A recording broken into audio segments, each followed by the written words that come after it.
Hello, everyone. Hello, and welcome to Pomona College. It's a real pleasure to have all of you here for a conversation between Professor of Neuroscience Nicole Weeks and Michael J. Fox. Let me say a few words about each of them. Nicole Weeks is a member of the Pomona College faculty since 1999. She received her bachelor's degree in psychology at Boston University, both her PhD and postdoctoral fellowship in behavioral neuroscience at UCLA. Her research involves individual and group differences in stress responses, focusing both on how the brain and body code stress and how they're affected by that stress. Nicole has won 3 Pomona College Whig Distinguished Professor Awards for excellence in teaching, and she was named in 2003 the California Professor of the Year by the Case Carnegie Foundation and is on the Princeton's review list of the top professors. Our second guest really needs no introduction. I'll just say a few words. On the big screen, small screen, as an inspiring writer and as a tireless activist, Michael J. Fox has left an indelible mark. There are Golden Globe and Emmy Award winning roles to remember. The endearing conservative Alex P. Keaton on Family Ties, time-traveling Marty McFly on Back to the Future, Deputy Mayor Mike Flaherty on Spin City, and the always cunning attorney Louis Canning on The Good Wife. But the role that far surpasses those characters is Michael J. Fox, fighter. Since his public disclosure that he had early-onset Parkinson's disease, Michael has made what could have been a private struggle into a collective cause, standing at the very forefront of the charge to find a cure. Today, the Michael J. Fox Foundation for Parkinson's Research is the world's largest nonprofit funder of Parkinson's drug development. Michael is single-minded in his quest to eliminate Parkinson's disease in our lifetime. If you read his book, A Funny Thing Happened on the Way to the Future, Twists and Turns and Lessons Learned, you will notice a few things. First, Michael is unflinchingly realistic. Control is illusory, he says. No matter what university you go to, no matter what degree you hold, if your goal is to become master of your own destiny, you have more to learn.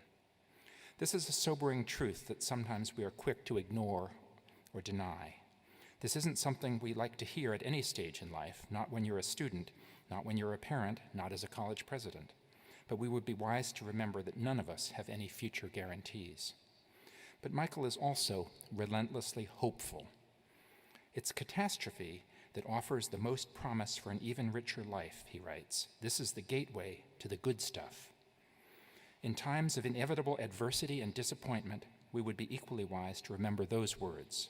Hardship is not an ending, but a beginning. Michael has shown us that. Michael is not just an iconic actor and loving father, he is also a visionary leader with much to teach us. Please join me in welcoming Michael J. Fox and Nicole Weeks.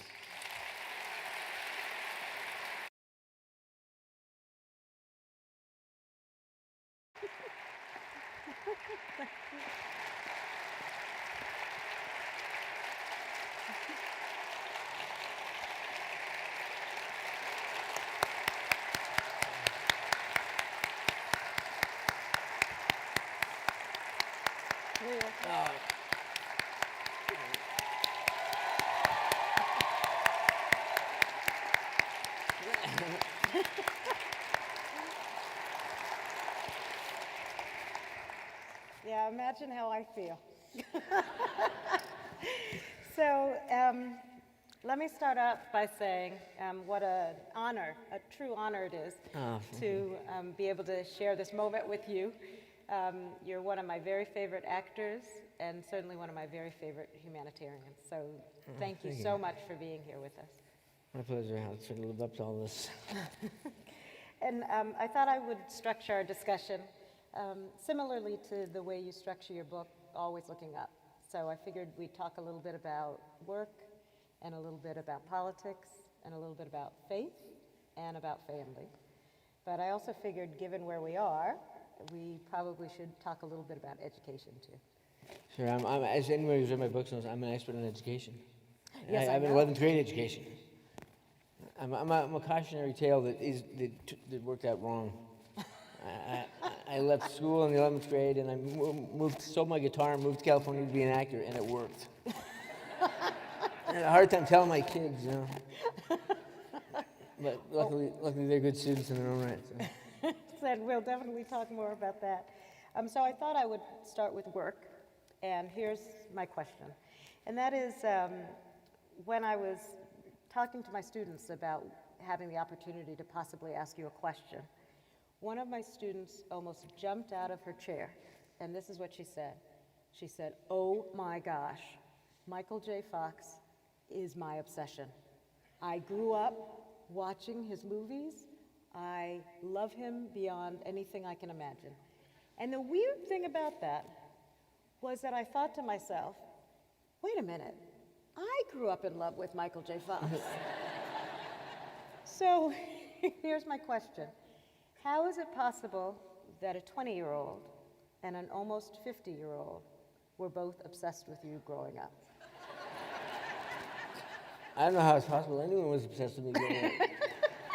I wasn't obsessed with me growing up. I don't know. Back to the Future is a really remarkable thing. And I mean, Family Ties was very popular. And funny, I worked with a writer, a younger writer. Well, everybody's younger now. But he said, I grew up watching reruns of your show. And I said, yeah, like I grew up watching reruns of Gilligan's Island. It's like, hard for me to think of it in that frame that was 30 years ago, 35 years ago. But I guess I have to think it's Back to the Future. It's become perennial. It's become like Wizard of Oz was when we were kids. And we'd see it on TV once a year, and because there's no cable and no playback and no DVR. You saw it when it came on, and you made an event out of it. And I think that people treat that movie the same way. I think that's right. And it was really a remarkable thing going through the anniversary of when Marty arrived in the future, and we actually got to that date. And I got all the inevitable questions about what has transpired and what hasn't transpired, what they predicted and what they didn't predict. They predicted the Cubs would win the series. That didn't happen. They predicted there'd be hoverboards, and we have kind of hoverboards. They're those little things that catch on fire. I mean, our hoverboards didn't spontaneously combust. So. But it's been an amazing year, and the biggest thing I've learned from it was how deep these things, these common cultural experiences that we have, how they resonate for years and years and years, and the accidental beneficiaries of that are those of us who were involved in it, and we're lucky enough to be a part of it. And I told them, they put this mic on me, and I said, I move constantly. So good luck. And I think it's all right. Is that okay? Time Life Operator. Okay, I have a related question about your career. We can change the mic if we need to. A related question is, you've been acting for so long, right? Since 15? Since 15, yeah. 15, yeah. So how has the work changed you, and how have you changed the work? Well, when I first started, I was just a goofy kid. My interests were all in the arts, in music. I played in the band, and I did art, drawing, graphic design, and I acted in all the school productions, and that just was the most accessible way to express my creativity. I didn't need anything. I could just tell a story, and I really liked it. And I started working a lot in Canada, and eventually met some people through an American production I did in Canada, and moved to the States and got an agent and did all that stuff. But it was with Family Ties and onward that it became more of an internal experience than an external experience. I wasn't doing it for people, I was doing it for me all of a sudden. And when there became a financial imperative tied to it, that I had to get work, I realized that I wasn't getting work because I was so good and they didn't see it. I wasn't getting work because I wasn't good enough yet. And so I worked on it, and eventually work came. And in a broader scope, I think what what works as an actor is when you stop watching yourself. And you can get out of that thing of watching yourself and just be it. And so, I mean, I got that at a certain point in my career. But when Parkinson's, it made me have do the whole thing over again, and realize that what I couldn't do was more freeing than what I could do.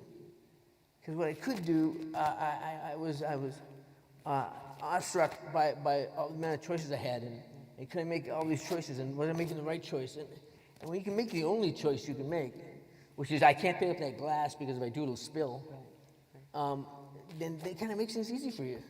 So you're the guy who didn't pick up the glass.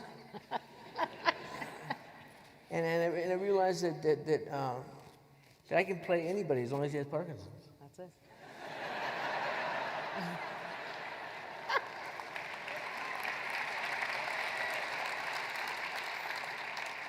So I have to ask you, it's not really a follow-up, but it seems to me you haven't experienced a lot of professional rejection, but I do remember a story in one of your books, and it involves a Pioneer chicken Yeah. and a phone booth. And I'm wondering if you might be willing to share that Sounds with like the a audience. scene, doesn't it? Yeah, I was when I was I actually did have a lot of rejection when I first came to the States. In the first 3 years, I lived in a series of kind of shady apartments and was eating plain wrap macaroni and plain wrap tuna and unfortunately using most of my food money for cigarettes. I mean, it was 23 and pretty stupid.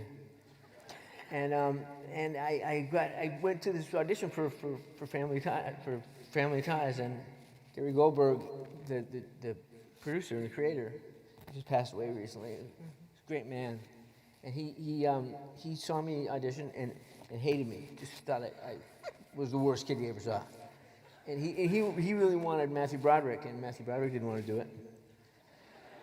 And I was used to chasing after Matthew Broderick's scraps. Like I was this close on War Games.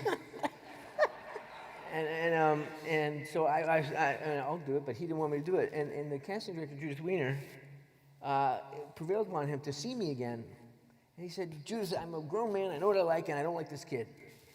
But she said, see him again, and I came in, and somehow everything lined up, and I gave a reading that he got and he liked. I didn't feel it was that much different than the first time, but he, after a month of realizing Matthew Broderick was not coming anytime soon, his opinion expanded. And so I got the job, and then the problem was I negotiated a contract, and I had no money, and I had no phone, I had no furniture. I'd sold my sectional couch section by section to a guy in our building, and I was negotiating a deal for Family Ties in a pay phone, in a phone booth outside of Pioneer Chicken, because that'd become my office. I had no phone, so that was where I did my deal. So I'm doing the deal in the thing, wishing I had $1.99 to go and buy a biscuit and wing combo. So that was the beginning of my. I mean, once I got with Family Ties, it's just been a great ride ever since. Absolutely. A great ride for us, too. So here's my question. What is the most important thing you learned from Superman? And in this case, I mean Christopher Reeves. Christopher was. I mean, we knew him a little bit before his accident. We didn't know him well, but we socialized with he and his wife, and they were such nice people. And then shortly after, we heard about his accident, and you feel so sorry and sad, and you really feel for the family, the young kids, and also an actor robbed of his ability to communicate, or at least it seems as though he was robbed of it, but ultimately he taught us so much with his perspective on his paralysis and his and you would see him, you know, with that breathing apparatus, and just struggling, and yet he was taking pleasure in the fact that he could still express himself, and he had a point of view, and he's the first guy that I heard about stem cells from, and it was so tragic that he passed, Dana passed, and but I learned, well, I mean, it sounds corny, but what a Superman he was, what a strong-willed warrior, and he taught me that he could do more with blink of eyelids and coin of phrase, turn of phrase, than he could with all the expression that a fully able body would permit him. He was just a stunning guy to know. Absolutely. So I want to get back to the stem cells in just a moment, but I want to make sure I don't forget to say that it seems like he was quite helpful to you in terms of starting the foundation. But I'm not sure everyone in the audience knows, I didn't know this, that the Michael J. Fox Foundation has raised, is it $450 million about that. for Parkinson's research? So I just want to take this moment to acknowledge that. Yeah, it's amazing. We've had a lot of great support. We have great support from Sergey Brin, who's really he has an interest in, his mother has Parkinson's, and he may, through research we've done, he may be genetically predisposed. It's been an amazing thing. We've become the second largest funder of Parkinson's research in the world after the federal government. And ours is focused. Theirs tends to be more general. I always say, if you want a grant from the NIH, go and tell them that you think the world is round and you want to prove it, and they'll give it to you, because then they'll say, look a good grant that was. And they came back and proved their point. It is round. But it's been really a humbling experience. And you talk about Chris. Chris was an inspiration to me, and Lance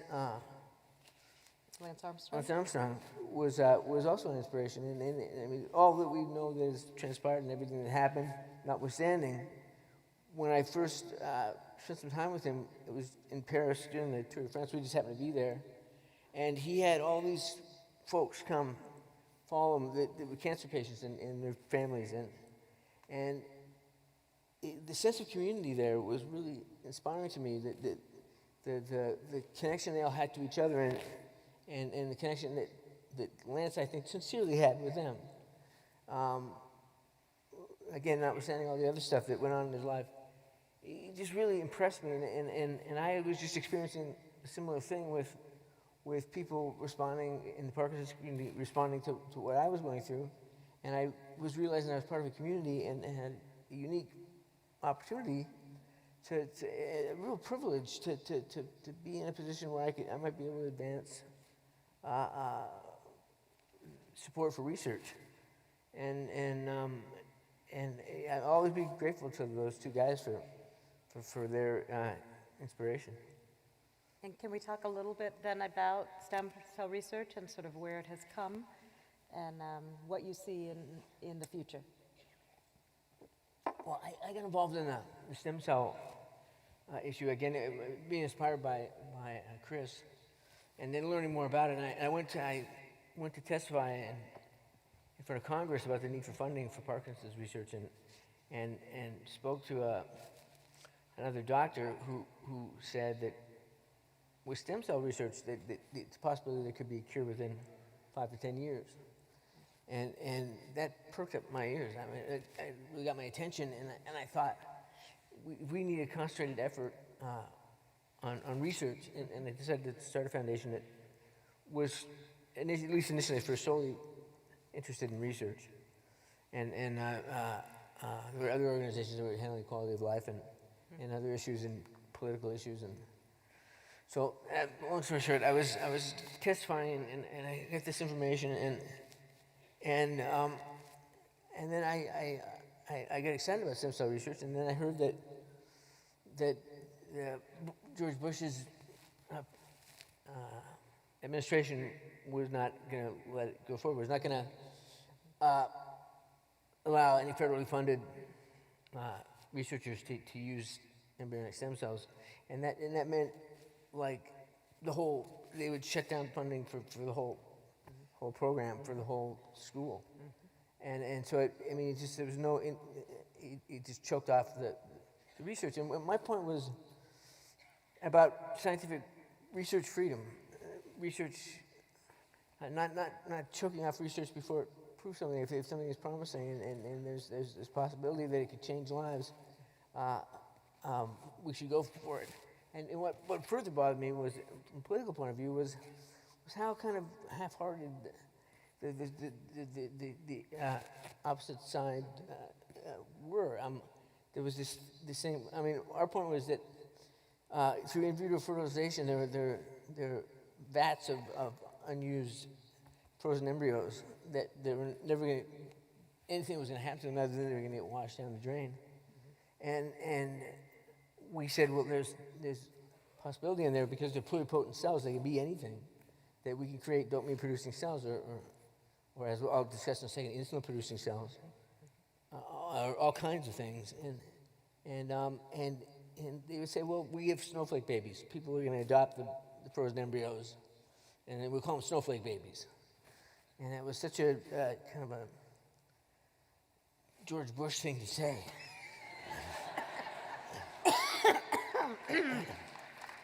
Snowflake babies, let's make it a euphemism and we'll sell it that way. And I just thought, we're talking about people's lives. You know, you're talking about snowflake babies. I mean, great, there's room for snowflake babies and groundbreaking medical research. And so I spoke up. It was an election year, and I got involved with Claire McCaskill's campaign. And she was really brave she was in a tough race, and she was in a red state, and she was trying for first term, and she asked me to do an ad on stem cells, so I did. And Rush Limbaugh wasn't happy, and he made a point of going on air, and he has a television simulcast, and he imitated my gestures. Yes, he did. Which somebody else just did. Donald just did. Another guy. That's a popular move with a certain crowd. And I wasn't. People asked me if I was offended. I wasn't offended. I just thought, well, this really pissed them off. This is really something they don't like. That when they're trying to drive a message during a campaign, that I'm talking about stem cells, and they didn't want to talk about stem cells.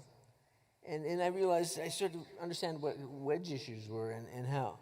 I mean, it was my political education that if you are someone who believes in research freedom, that's probably 5 on your list, or 6 or 7 on your list. It's up there, it's important, but it means it's not going to drive your decision.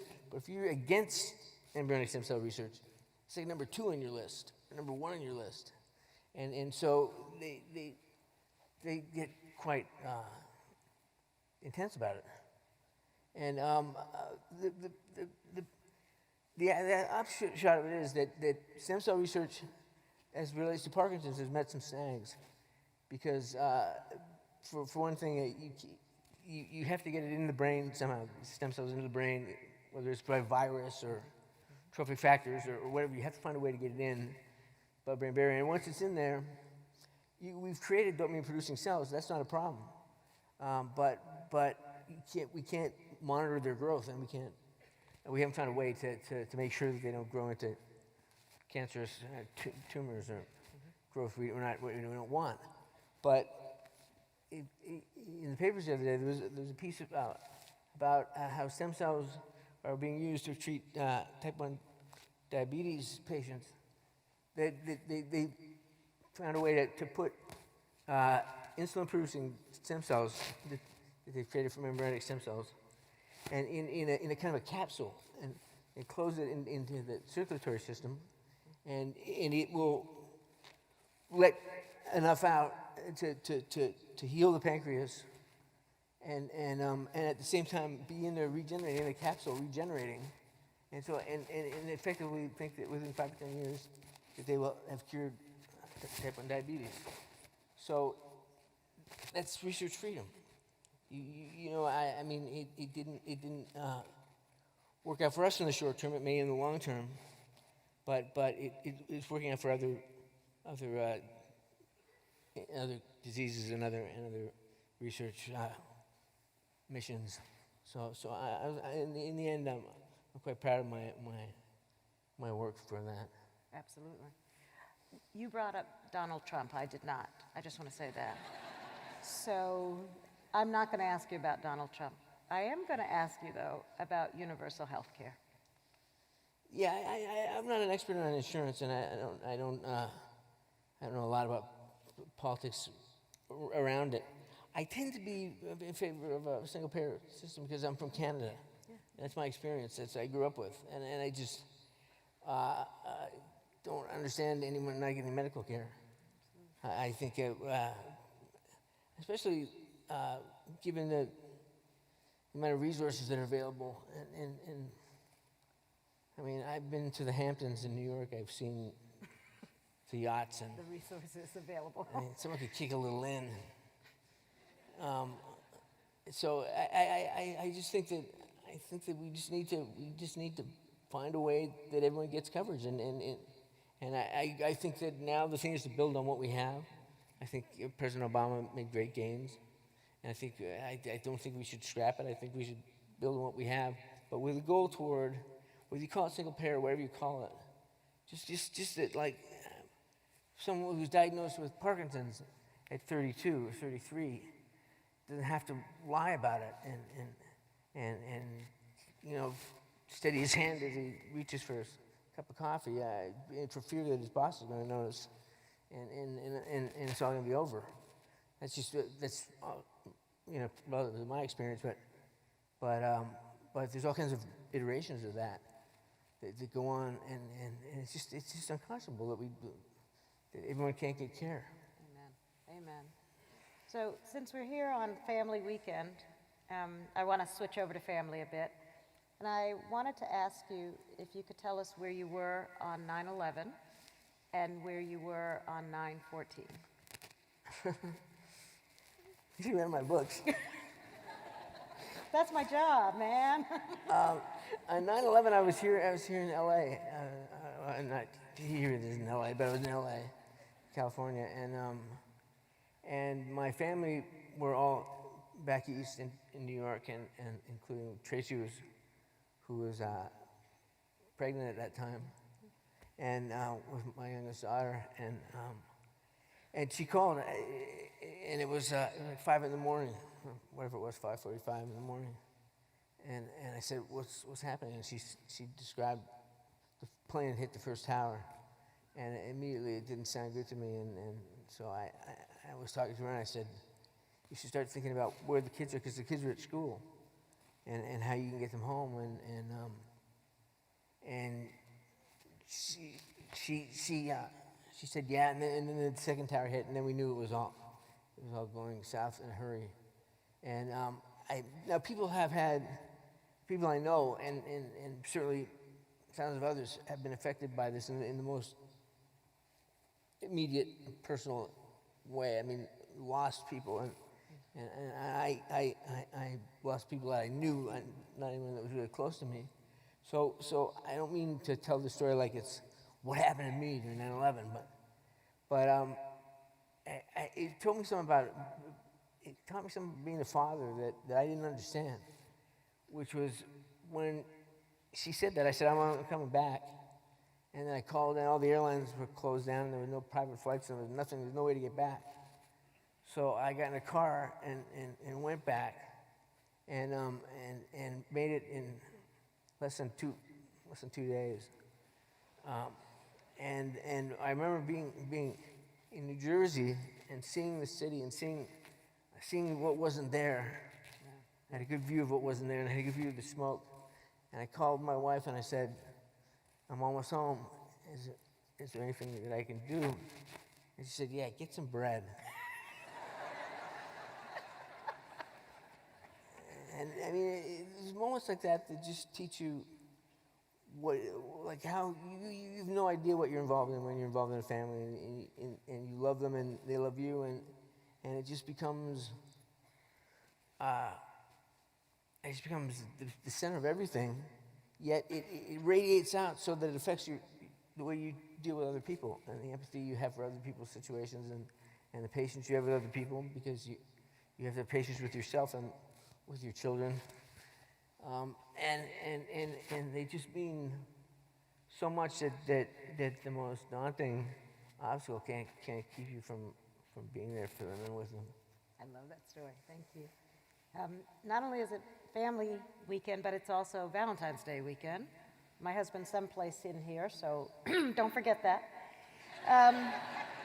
My wife always says, don't get me anything, don't get me anything. And it's like, yeah, the famous last word. Yeah, that's right. Empty-handed. Don't forget that. Don't forget. So when you think about your wife, Tracy Pollan, actress Tracy Pollan, what are the 3 words that come to mind? Funny, sexy, and patient. That's worth some chocolate and flowers. That's amazing. Honey, you heard that, right? I like that answer. Okay, how about this? So, what about your children? And this is specifically what I want to ask you. And that is You're cut about off. your... I think the bar closes early today. So your parenting style. So 2 things from your writings come to mind for me. One is, are we there yet? And the other is, some lady had a baby in a tree. Yeah, that's my favorite. Could you explain why those are part of your parenting style? I have 3 daughters and a son. My son is older. He has no guilt in this. But my daughters are I mean, they have things are important to them that I don't understand. I mean, who's got the brush? Who's wearing what? Just all kinds of stuff, and I don't know how to do that. Other than I've said to people, when my son went to college, I got a big dog named Gus, a big male dog, because I was drowning in the sea of estrogen, and I needed some release. So and the other thing I learned is when you hear your wife and your daughters arguing, don't go in there. Because you're only going to get hurt. Because they'll turn on you like so quickly. It's kind of like they say with police, the most dangerous call is a domestic disturbance call. It's the same thing with in the house. Just if Tracy and the kids or the girls are arguing, just stay clear. So when they come to me with this stuff, this is more like 5-6 years ago, 7 years ago, when they were all younger, and they'd come to me with these things, and I wouldn't know how to answer them. So I found a thing in the New York Times, an article about a woman in the name of the country's gone out of my head, but in Africa, her village had been flooded, terrible floods. And it was one of those things you see on TV where it's just awful, torrential flooding, sweeping up animals and livestock and buildings and people, and just an awful thing. And what had happened was a lady had been swept up in it, a young woman, and she was pregnant. And she somehow managed to grab a tree branch as she was being carried at a raucous pace seaward, and she grabbed onto this tree and climbed up in it and actually delivered her baby. And she was rescued some hours later with nursing the baby. The umbilical cord was still attached, but it was really remarkable. So now I say to my kids, whenever they come to me with issues, no matter, and you can use this yourself, I say, the lady had a baby in a tree.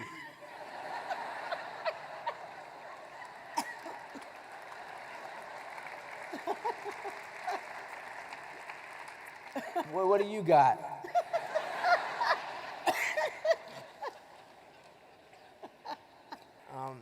And and so Sam and I wanted to go on a trip by ourselves, just a guy bonding thing. And we invited a friend and his two kids to come with us. And Tracy flew with the babies to California. And the reason she did that was we were going to go on an 18-day journey across from New York to Malibu. And so it was a great trip, and it was just everything. I mean, it was all, we stayed at Yosemite and Grand Canyon, and we saw Mount Rushmore. We did the whole thing. And then we stopped in Vegas, and I saw the Tyson fight where Tyson bit his ear off. That was another side story. Sam said to me, "Can you go to the fight?" And I said, "Hey, you can't go to the fight. I'll have a babysitter for you. You can't get in the fight." He said, "It's a good fight." And I said, "It's a great fight because it's actually a good guy against a bad guy. You can cheer for a guy who was pretty good, and cheer against a guy who was pretty bad." And he said to me the next day, "How was the fight?" And I said, "You know the guy I said was a bad guy? Turns out he was really bad. He tried to eat a guy." But anyway, well, are we there yet? So we at a certain point in the, this goes back to my dad being a real tough guy. My dad was in the military, and we used to get transferred across the country, across Canada. So we'd have to drive across Canada every couple of years to a new posting. And we couldn't afford hotels, so we had a big tent, a big green army tent. And we would go to Moose Jaw, Saskatchewan, or wherever we were going on our way across the country, and we'd pitch a tent and stay there for the night, and then pack up the tent the next day and go. And my father, one thing he hated, well, two things he hated. One is if he had to stop and go to the bathroom. He hated that. He just couldn't, he just drowned in it. And our only hope would be to get my mother to drink more coffee in the morning so she'd have to stop, because he wouldn't say anything if she had to stop. So I'd say, "Oh, Mom, do you have to go?" So anyway, so he hated that, but he hated, even more so he hated, "Are we there yet?" And he'd say, "Am I driving? Are we pitching the tent? No, we're clearly not there yet. Enough." And I was amazed on this trip across the country that with these kids that they had never said that. And then one day we were driving through, I think it was like Death Valley. It was a kind of big flat place with a lot of scrub and there was nothing anywhere around. And my son goes, "Are we there yet?" And I said, "Are we there yet?" Just a second. And I thought, I'm going to do something different than what my dad did. So I pulled over to the side of the road, and I opened my son's car door, and I said, "Get out, you tell me, are we there yet?" "You go and investigate the situation, and you let me know if you think we're there yet." And so the other two kids got out of the car, and I said, "Check it out, are we there yet? We're here to find out if we're there yet." And I mean, it's like sagebrush is whistling down the... And after about 5 minutes, one of the kids found a feather, and one of the kids found a rock or something, and Sam found like a petrified coyote turd or something. And I said, "Yes, we're here now. And we're going to get in the car, and then we'll be going to the next place. And we'll know when we get there." And so that was my "I wasn't there yet."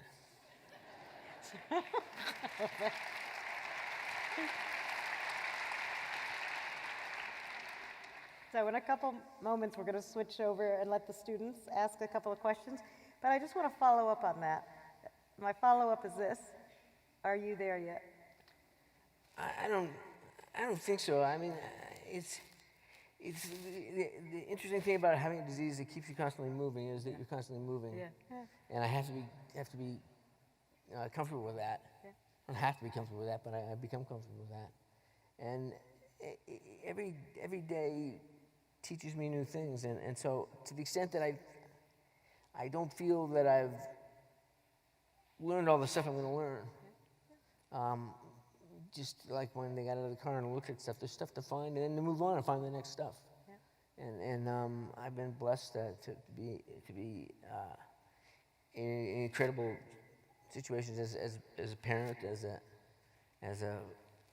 husband, as an actor, as a producer, as an advocate, and I wake up every day and say, "What's up?" what's going on.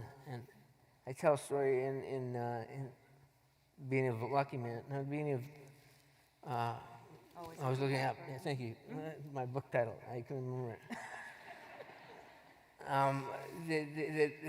When I get up in the morning, my feet are cramped and I shuffle and I'm in danger of falling down and I have to put on hard shoes to get my feet to conform, and it's just in the morning, it sucks. And I go and brush my teeth, and I have an electric toothbrush. It's just, but I don't have an electric toothbrush. and I'll go and get in the shower, and I'll kind of be all kind of crumpled up, and I'll sit on my little bench, and water will come down, and I'll wash my hair and get out and get dressed and walk out of my part of the bedroom where I dress. And there's a full-length mirror there, and I'll look at myself all kind of crumpled up and rumpled and shaking and wet and miserable looking, and I'll say, "What are you smiling at?" And that's, the smile is there whether, no matter what goes on, and I think that's one of the reasons why I was diagnosed 26 years ago, and they told me I'd have 10 years left to work, and it was just an emphasis, I think, with a lot of things. I have a good friend who had lymphoma, and people, years ago, and people say, how are you cured of cancer? And she said, I have cancer. I wasn't cured of cancer. I still have cancer. I'm living with cancer. I'm not dying from cancer. And that's the key, is just that whatever these things, what's going to happen is going to happen. But the time in between, I mean, I couldn't spend time as a 22-year-old thinking about being a 54-year-old that was in a wheelchair or couldn't walk. It never occurred to me to think that. So if it comes, I mean, like I say, if you imagine the worst case scenario and it actually happens, you've lived it twice. So by not projecting into the future as to where I would be now, I believe I've played a game on it, and I'm in a much better place than I was when I was 23, 21 when I was diagnosed, 29, 26 years ago. It's that not projecting into a grim future that has made my presence so wonderful. Thank you so much.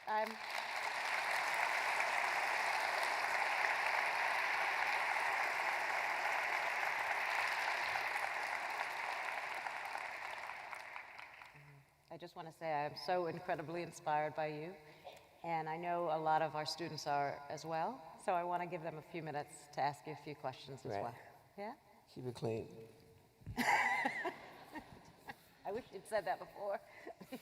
Hi there. My name's Tim Hernandez. I'm a junior at Pomona. And the question that I had was, so given your experience supporting Parkinson research, have you ever had any friction with the pharmaceutical industry?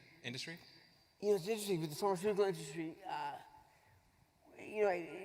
We kind of approached them warily at first because we didn't really know what to expect, and we all know the sins of drug companies and price inflation and among other things. But we found that one of the best things to do was to work with them and to get them to see things our way. And by doing that, I mean, one of the things we do, that at first when it was put to me by the board and by our scientific advisory board and our CEO, Debbie Brooks, who's a genius, I kind of blanched, and then it made perfect sense to me, which is to de-risk for the drug companies, to go to a multi-billion-dollar drug company that you know has a compound that potentially could be a therapy for Parkinson's, and they're not paying any attention to it because there's 1 million people with Parkinson's in the country, and that's not a lot. And 5 billion, I don't know how many million worldwide, 6, 7 million, which isn't a big market for a drug company to invest a lot of money in working on a compound, targeting a compound that could be potentially therapeutic or curative for Parkinson's disease. So if we go to them and say, we'll give you $5 million to do the research, to do just identify if this is a reasonable, viable target, and we'll take it from there. And that's worked out. We've done that, and what's happened in a lot of cases is another company with more money will come in and buy them out and it just blows up exponentially, the amount of research being done. So we've really used the drug companies' trepidation and somewhat not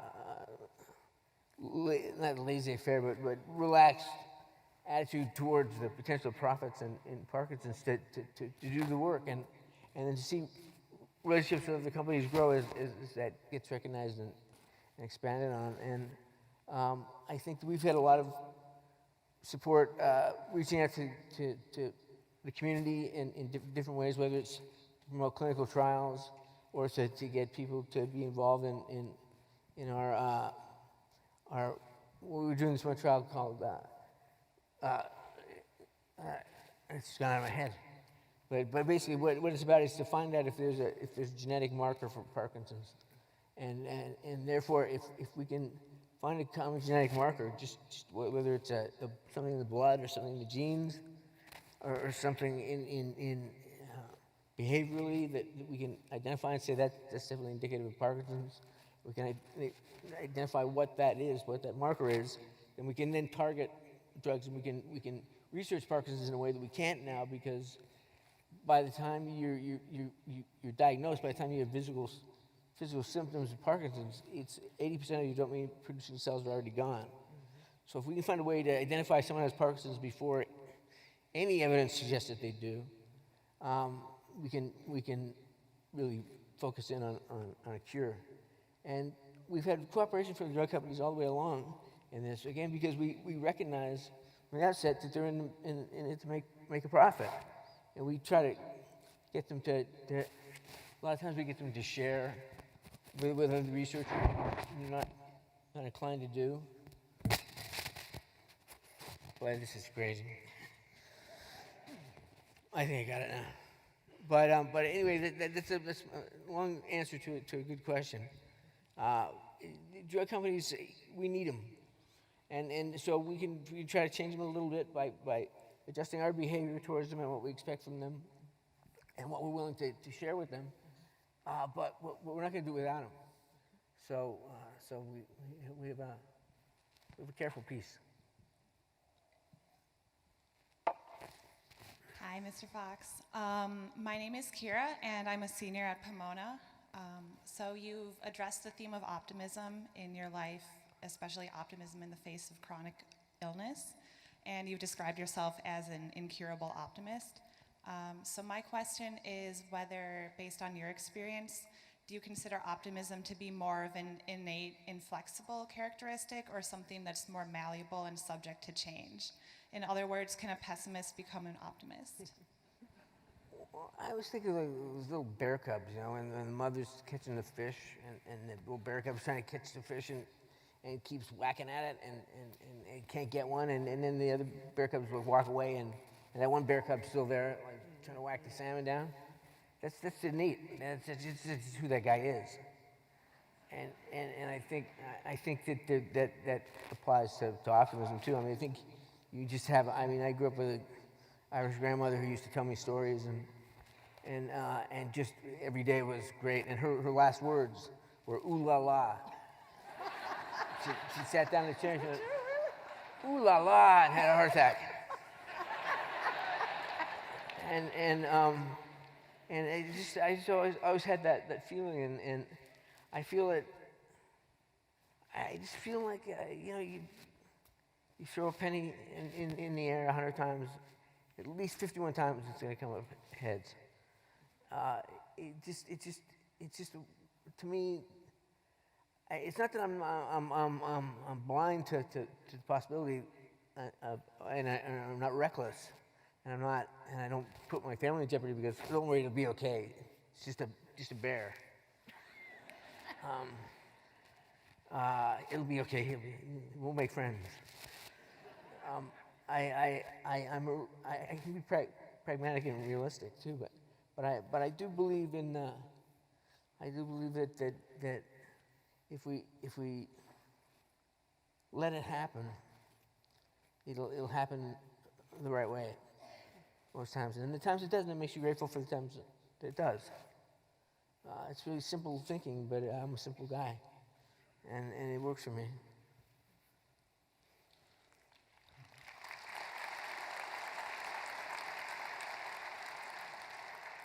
Hello. My name is Teague. I'm a first year here at Pomona. And it seems like your family has been such an integral part of your happiness. And that doesn't seem to always be the case in Hollywood. So, what makes your priorities different? We live in New York.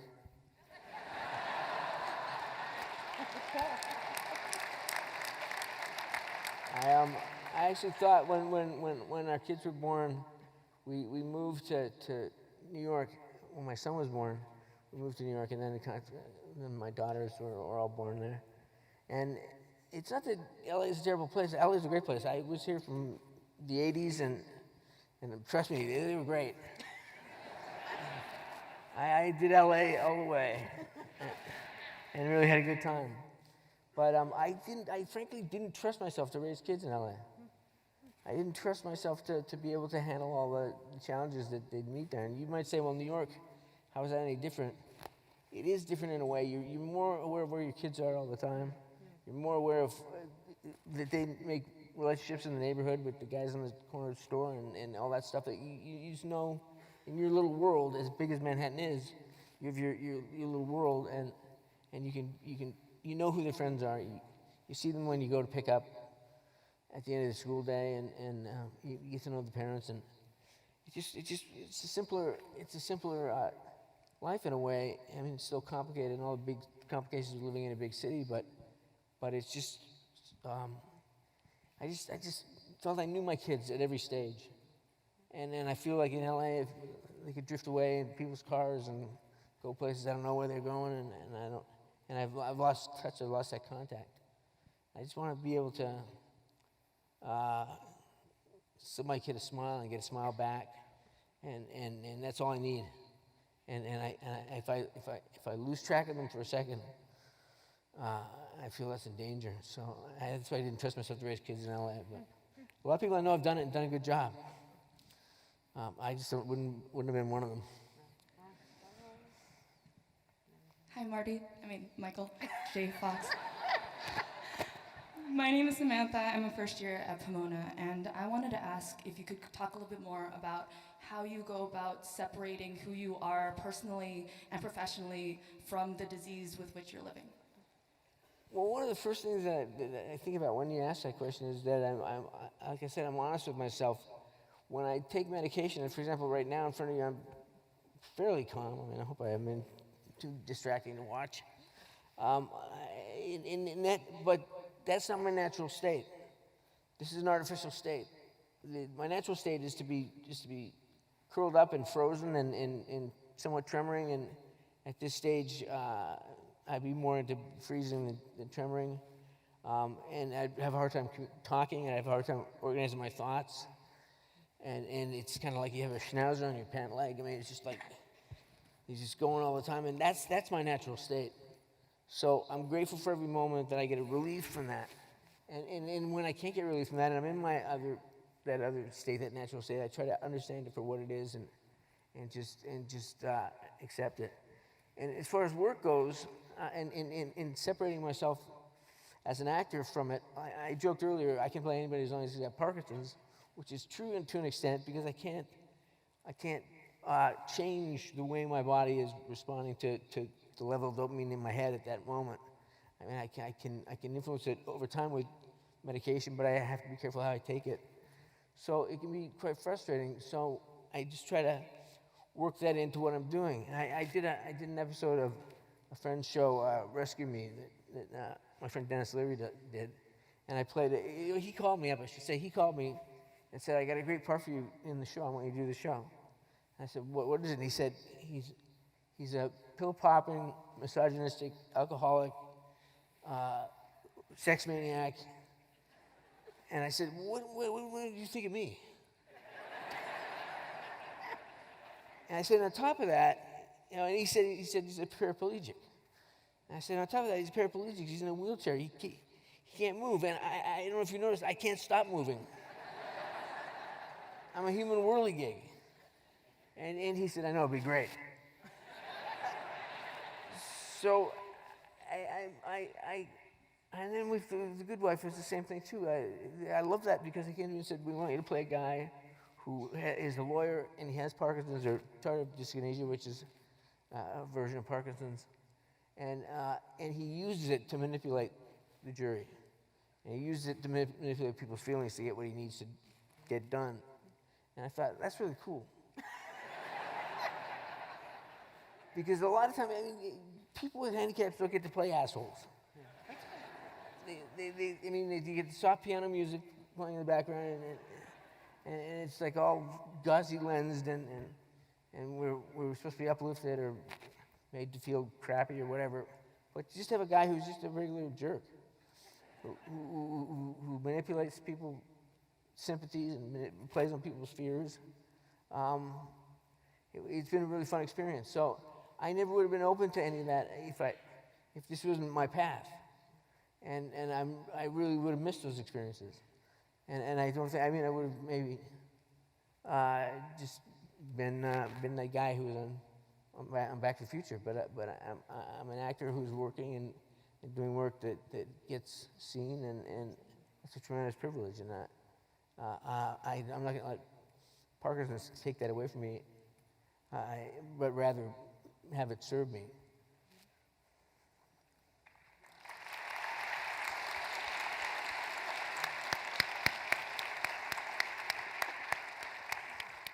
Desert air is dry. Right, it is a little. Hi, so I'm Gui. I'm a senior at Pomona. And I just wanted to say, in addition to the Back to the Future films, I also really enjoyed your performance as Milo Thatch in Atlantis. Yeah, so much to the point I wanted to be Milo Thatch when I was a kid. So I wore my glasses today. Anyways, so my question is, in what ways do you think being a public figure both enhances and mitigates the effects of stigma against those living with Parkinson's? Well, when I first was diagnosed, like I said, when I first disclosed that I had been diagnosed, publicly, I let it out, and I was feeling like, what did I do? You know,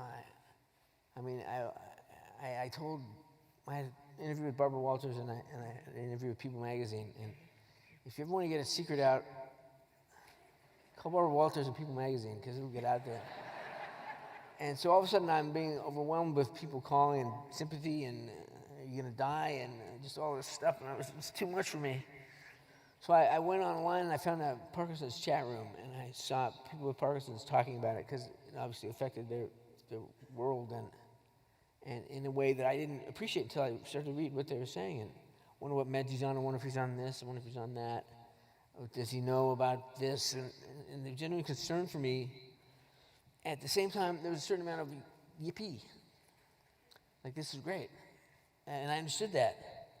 They sensed that maybe some light was going to be shone on them and on their situation. And I considered that really carefully. And I thought, well, I mean, beyond what I can do for them, this is a community that I can be a part of. And I can feel, as much as my wife and my kids love me and supported me and were great to me, there's something about that thing of an experience with another person who, I mean, I can see someone across an airport twitch a hand, and I'll go up to them and say, how you doing? And they'll see me and they'll know that I know, and it's that in tune, and it's that important to have that connection. And I thought, boy, if you don't, I mean, forget about what people might say that you're being a poster boy or whatever. I mean, all that's just talk. It's just cynical talk. If I'm really meaning to take what I've been given and help improve this community's, the life of this community, and potentially people beyond that, I'd be a fool not to. I'd really be doing all of us a disservice. And so I had to think carefully about how I went ahead with that.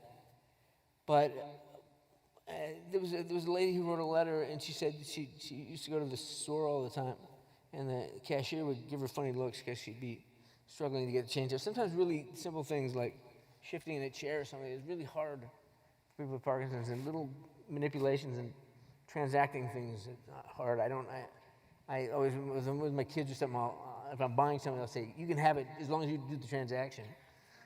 I don't want to transact. I don't want to.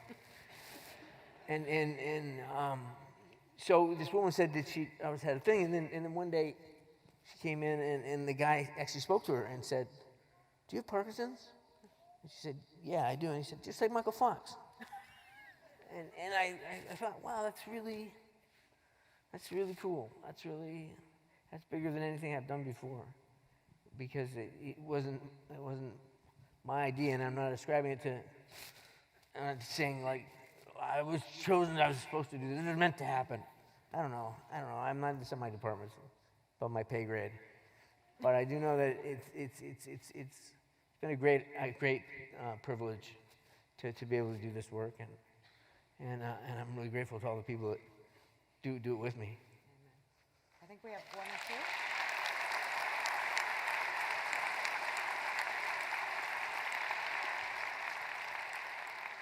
Hi, Mr. Fox. My name is Josh. I'm a junior at Pomona College, and it seems you already answered the question that I had planned. So I'll make him another answer. would you rather that? I also have another question that I could Go ask. ahead, you. ask me another question. The other question? Okay. So this is kind of a loaded question. I don't know how I. I knew it would answer be. this. Yeah. So what's the happiest moment of your life so far? Oh wow, it's been so. I mean, the obvious thing is the birth of my kids, and all of them were amazing.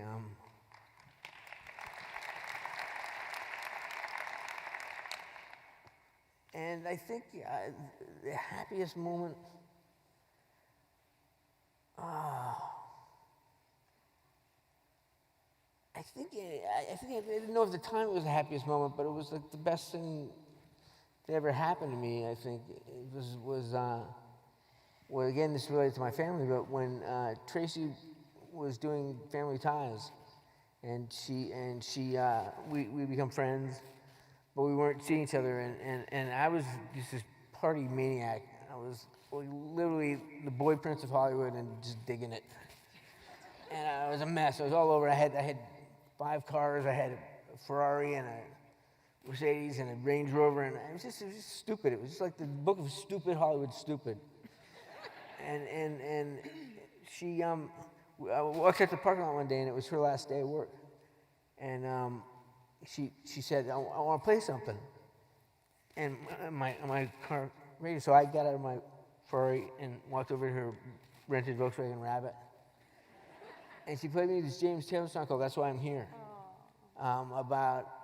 it's extensively about John Belushi dying, but it was just about being grateful for being here.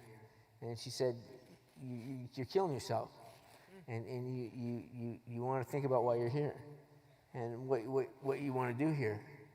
And we didn't start going out for another 6 months or 7 months after that, when she auditioned for Bright Lights Big City. But that began, it took a long time for the wheels to turn for me to completely become not an idiot. But that moment, I look back at it, that moment changed my life. And I mean, instantly from that point, I was in love with her, but it took me a long time to get that across. I think we have one last question for you. Hi, Mr. J. Fox. I'm Molly, and I'm a senior at Pomona, and I was wondering, if you were a superhero, what would your superhero power be? And if you wore a cape, what color would it be? Well, what kind of superhero would I be? Ant-Man's taken. I'd be, I'm trying to think of this. This is cool. Hopefully I'll think of something before you all get bored. I think I'd be, I don't think dogs have a superhero. Like a superhero for dogs. It goes and looks after dogs and rescues dogs that are in peril. I think I'd do that, and my cape would be like linty, fur nappy white with little yellow and brown spots.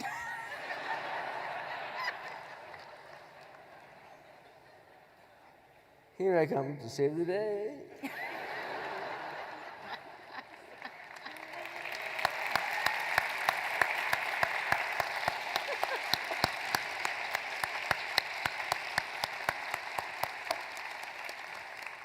Yeah, is that it for the students? All right, so we're going to close with just one quote that I wanted to read you, and I'm actually really excited that I get to read this quote because we didn't get to talk much about faith, almost at all. But in one of your books you said, "And since I am not sure of the address to which to send my gratitude, I put it out there in everything I do." And so I want to take this moment and please allow us to show you our gratitude for everything that you've put out there. Thank you so much, Michael J. Fox. Okay.